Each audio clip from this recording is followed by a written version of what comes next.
qui ont cette facilité de baisser leurs standards pour plaire aux autres? Qu'est-ce qui fait que nous avons des chrétiens qui arrivent sur des réseaux sociaux et se comportent comme tout le monde? Qu'est-ce qui, selon vous, fait que les gens soient comme ça? Alors, merci pour la question. D'ailleurs, j'aime beaucoup cette question parce qu'il fut un temps où moi-même j'étais victime de ça. Vous savez, l'un des problèmes majeurs que plusieurs chrétiens ont aujourd'hui, c'est un problème de crise identitaire.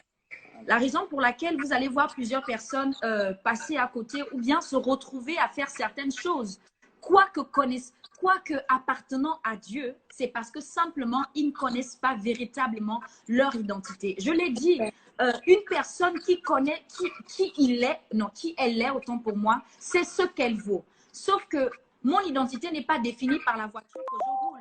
Mon identité n'est pas définie par le fait que j'ai une alliance. Mon identité n'est pas définie par le type de maison dans lequel j'habite.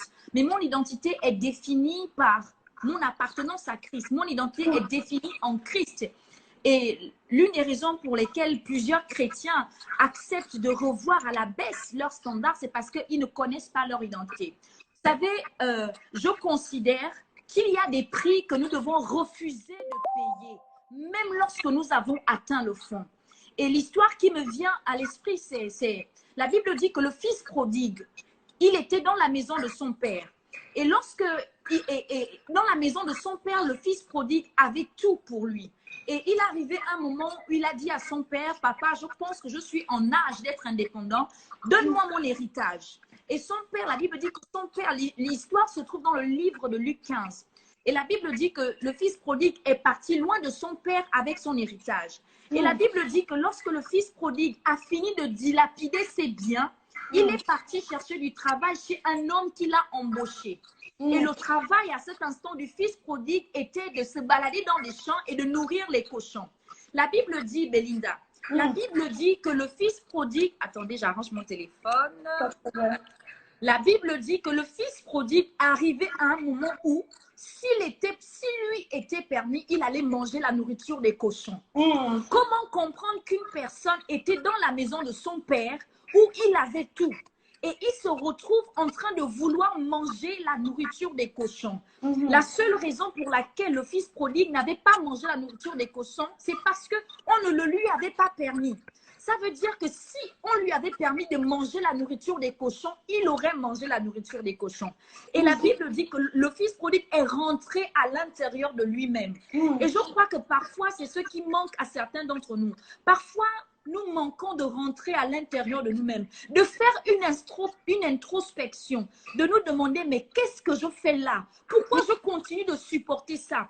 Pourquoi je continue de vivre cette vie où ce gars, il m'insulte matin, midi et soir, il m'humilie parmi ses amis, ou même tu es entouré des personnes, des relations qui ne valorisent pas qui tu es, mais pourquoi continuer de subir cela? Est-ce que c'est là où Dieu te veut? Est-ce que c'est ce que Dieu veut pour toi?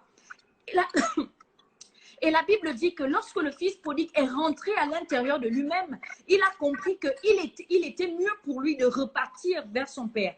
Et donc parfois, et d'ailleurs j'ai à cœur, je vais dire à quelqu'un dans ce live, ne te déconnecte pas de la source, ne te déconnecte pas de ton père. Parce que chaque fois qu'un chrétien, chaque fois qu'un enfant se déconnecte de son père, la finalité, c'est que finalement, il se retrouve à revoir à la baisse ses standards. Le fils prodigue était sur le point d'accepter de manger la nourriture des cochons, alors que dans la maison de son père, il pouvait avoir le veau gras. My God, quelle abomination.